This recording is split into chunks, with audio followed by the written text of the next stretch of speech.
جی فرمائیے. کچھ لوگ آئے اور اس کے بعد غائب ہو گئے, کچھ اس طرح کا سوال ہمیں پتہ لگ رہا ہے. جی جی جی. کھیل رہے تھے تو ایک بزرگ یعنی چھوٹے معصوم بچے.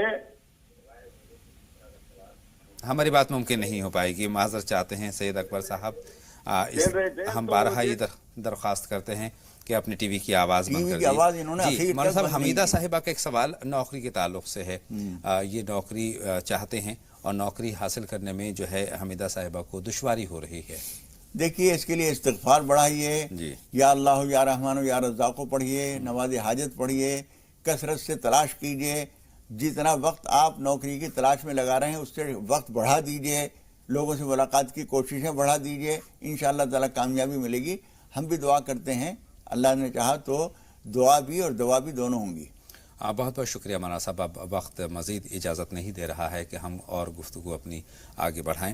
بہرحال بہت شکریہ میری اور تمام ناظرین فرمانے کے لیے, بہت اچھی رہنمائی فرمانے کے لیے. اپنے میزبان اطہر کو اجازت دیں, آپ دیکھتے رہیں زی سلام. السلام علیکم. السلام علیکم ورحمۃ اللہ وبرکاتہ.